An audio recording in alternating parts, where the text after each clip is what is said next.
Hey everybody, Sharief, Ishaq, and Metairie with your sports. Practice number 13 is in the books for the Saints, and the winner of practice 13, well, the offense, and that's because of the guy who wears number 13 for the black and gold, and that would be Michael Thomas. He pretty much caught everything that hit his hands.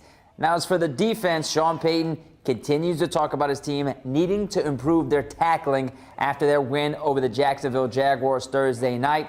And Payton says, well, he knows there's a fine balance when it comes to live tackling in practice. We're always kind of mindful of it. It's part of the game, so we've got to, in controlled environments, today was one of them, have a live period, and it's hard to practice goal line sometimes by just walking through it, and the guys handled it well.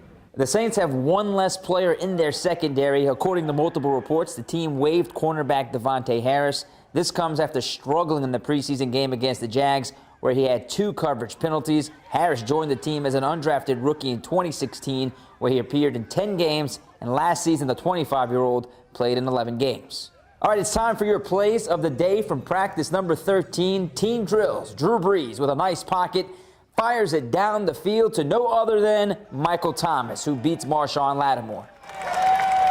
Red zone we go. Tom Savage slings it to the end zone, and Brandon Tate making a diving catch for the touchdown.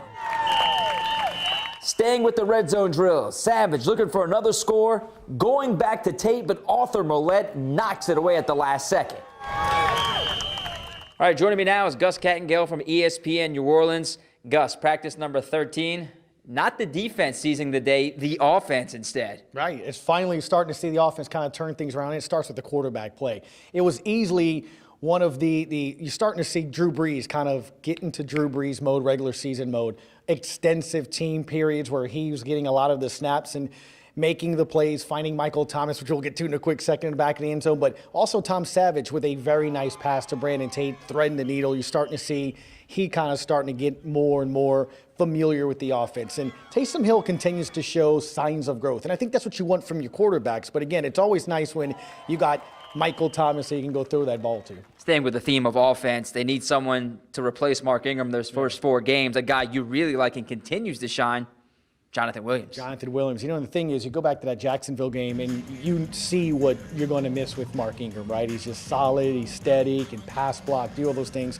So who does that? But you're starting to see steady performance by Jonathan Williams. Look, he got his opportunity. It was late in that Jacksonville game. He said he was surprised he waited that long to get those snaps, but he performed.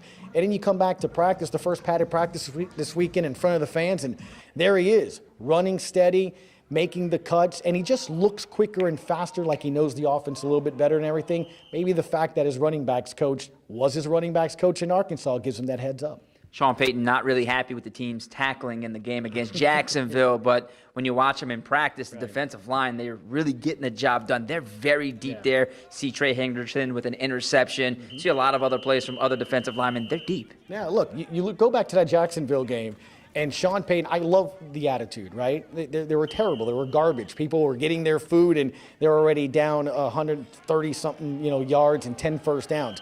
But I love it because at the end of the day, they wound up with 6 sacks and a turnover that led to the go-ahead touchdown. So I love that. They're constantly on, but we've seen that at practice. Dennis Allen is constantly on this team and making sure that they're ready to play, and that depth is going to come into something that's going to, I think, be nice once the season starts.